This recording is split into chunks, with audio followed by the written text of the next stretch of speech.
So we get to talk about something you have coming out next month. Yes, yes, When Hope Calls. I'm so excited. Season two. It's a much anticipated season two. So tell us about Nora. What will we be seeing of her? So this is season two. Nora is new to the show, Nora Anderson, and I get to play a lawyer from 1920, which says a lot, especially for that time. She moves from the big city of San Francisco, looking to find some family that she never knew she had in Brookfield. And she finds so much more. She finds community and connection and the family that she didn't know she had, and kind of starts to help out within the community with the fact that she's a lawyer and at the New Hope orphanage, which is in town, and just meets some wonderful humans, and of course potentially some romance, a man by the name of Mountie Fletcher, played by, the incredible Christopher Russell. And they kind of are a really good match for one another, where, at first they kind of are taken with one another because, good looking new kid in town, and he's also new in town as well. And but they also have a little bit of like really cute banter back and forth, where they're like, who's this guy, who's this girl, and as much as they kind of like can't stand each other, they also can't help but want to be together. And yeah,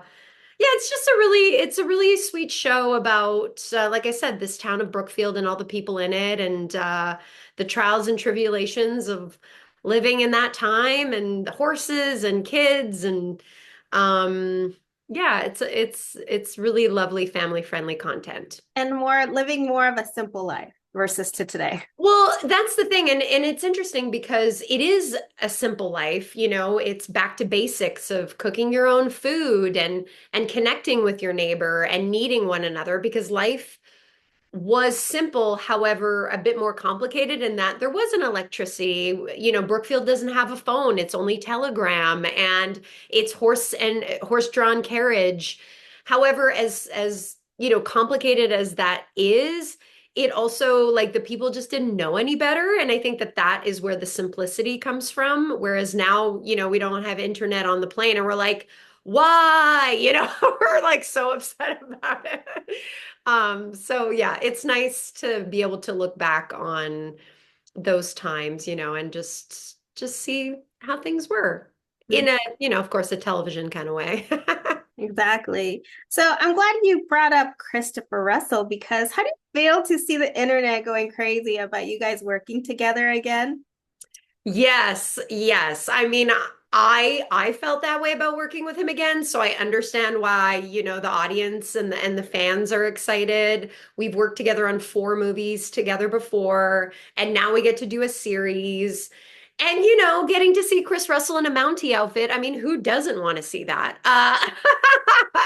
But he's a buddy of mine. He's such a great actor. He's so talented and prepared, and we just have so much fun together behind the scenes. And I think that just really shows on camera, our chemistry. And, throughout the years, I think that we've kind of created a fan base for uh, us two as actors working together. And so it's like, it's so perfect that we get to do that all over again, this time in a series format, which, fingers crossed, we get to do many more seasons to come, and people get to fall in love with these characters more and more. Now, obviously, I don't know anything about what we're going to be watching, but I mean, Yes. your character being a lawyer, him wearing this uniform, law enforcement, is there going to be some sort of sass? I don't know. I'm just wondering. Yeah,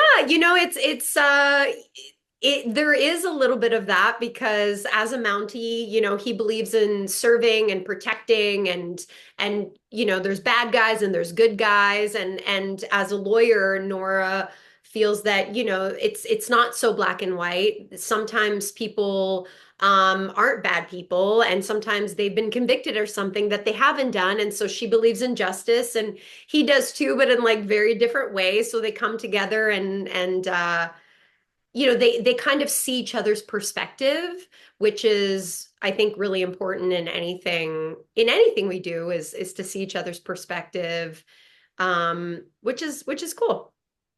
And they test each other, which is even better. Challenging each other. Yes. I mean, who doesn't like a little bit of that in their life, it can it can be an attractive trait at times.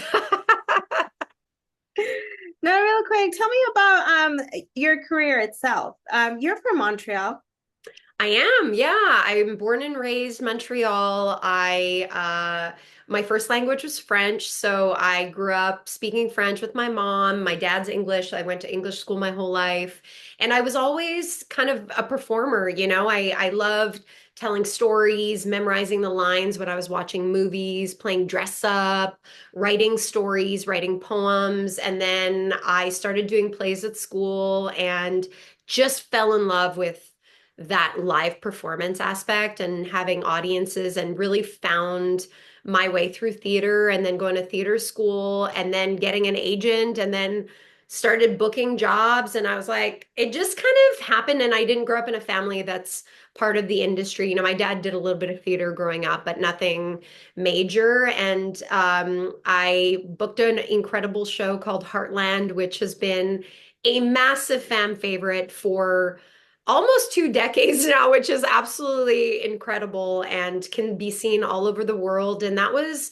really a big pivotal moment in my career, where I got to be a part of that show for many seasons, moved to Vancouver for almost a decade, and now I'm in Los Angeles with my dog and my husband. And yeah, it's been such an incredible ride and experience throughout my career. And it's never easy, but I always had a vision for what I wanted my life to be, and somehow it found its way in unsuspecting ways. And it certainly came, like I said, with its challenges and ups and downs, but I feel like I learned so much through all of that it's really made me a stronger actor and a stronger person, because the industry can be so difficult. So through that, rather than see it as such an